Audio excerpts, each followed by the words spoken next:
क्या sugar addictive है और हम खुद को मीठे से रोक क्यों नहीं सकते, और वो कौन से फूड आइटम्स हैं जिनमें शुगर मौजूद होती है।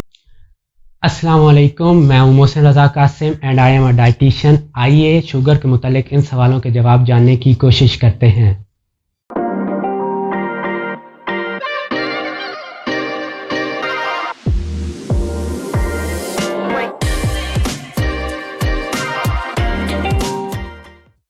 शुगर एक क्लास ऑफ मॉलिक्यूल्स है जिसे कार्बोहाइड्रेट कहते हैं, और हमारी सबसे बड़ी मिसकंसेप्शन ये है कि हमें लग रहा होता है कि शुगर सिर्फ मीठी चीज़ों में है।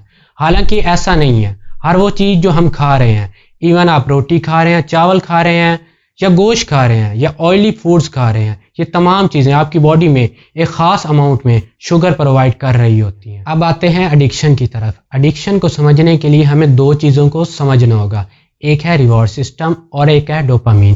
रिवॉर्ड सिस्टम हमारे ब्रेन में होने वाला एक प्रोसेस है जो हमें फैसला लेने में मदद करता है, आया ये चीज़ हमें खानी चाहिए या नहीं खानी चाहिए। हमारा रिवॉर्ड सिस्टम काम कैसे करता है, जब भी हम कोई मीठी चीज़ खाते हैं तो हमारी ज़बान पर मौजूद टेस्ट रिसेप्टर कुछ सिग्नल हमारे ब्रेन को भेजते हैं। ये सिग्नल हमारे ब्रेन में मौजूद रिवॉर्ड सिस्टम को एक्टिवेट कर देते हैं, क्योंकि हमें मीठा खाने में बहुत अच्छा लगता है। इस वजह से ये रिवॉर्ड सिस्टम उसे दोबारा खाने को कहता है।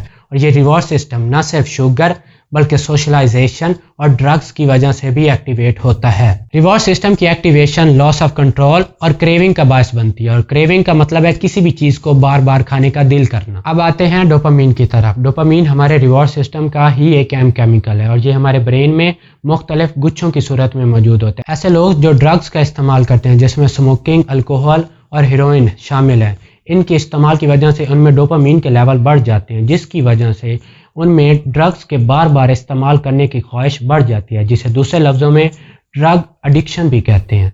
इसी तरह शुगर भी डोपामीन के लेवल बढ़ाने की एक वजह है, लेकिन इसकी शिद्दत ड्रग्स की निस्बत काफ़ी कम होती है। डोपामीन हमारी बॉडी में काम कैसे करता है, अगर हम हेल्दी मील्स की तरफ देखें तो जब भी हम कोई नया खाना खाते हैं तो हमारा ब्रेन उसे स्पेशल अटेंशन देता है, क्योंकि हमारी बॉडी को मुख्तलिफ न्यूट्रिएंट्स की ज़रूरत होती है और डोपामीन्स के लेवल बढ़ना शुरू हो जाते हैं। लेकिन उस खाने के बार बार इस्तेमाल की वजह से डोपामीन्स के लेवल कम होना शुरू हो जाते हैं, क्योंकि हम उससे बोर हो जाते हैं। अगर शुगर का इस्तेमाल भी इसी तरह कम मिकदार में और फ्रीक्वेंटली किया जाए तो डोपामीन्स के लेवल भी उसी तरह काम करते हैं जिस तरह हेल्दी मील्स में कर रहे होते हैं। इसके बरक्स अगर आप मीठे या मीठी चीज़ों का इस्तेमाल ज़्यादा करते हैं तो आप में डोपामीन्स के लेवल कम होने की बजाय बढ़ना शुरू हो जाते हैं, और आपका रिवॉर्ड सिस्टम एक्टिवेट रहता है, जिसकी वजह से आप में मीठे के लिए क्रेविंग्स और उसके बार बार इस्तेमाल की ख्वाहिश बढ़ जाती है, और ये चीज़ आपको एडिक्शन की तरफ ले जाती है। लिहाजा मीठे का ज़्यादा इस्तेमाल एडिक्टिव हो सकता है। जिस तरह मुख्तलिफ रिसर्च से पता चला है, ऐसे लोग जिनका वेट ज़्यादा है उनमें शुगर की एडिक्शन ज़्यादा है बनिस्बत ऐसे लोग जिनका वेट कम है या नॉर्मल है। तो आप मीठे का इस्तेमाल बहुत कम मिकदार में या फ्रीक्वेंटली कर सकते हैं, लेकिन इसका ज़्यादा इस्तेमाल एडिक्टिव हो सकता है। अगर आपको मेरी वीडियो पसंद आई है तो प्लीज़ लाइक करें और मेरे चैनल को सब्सक्राइब करें। और अगर आप ये जानना चाहते हैं कि आपको रोज़ाना कितनी कैलोरीज की ज़रूरत है तो राइट साइड पर मौजूद वीडियो के लिंक पर क्लिक करें। अल्लाह हाफ़िज़।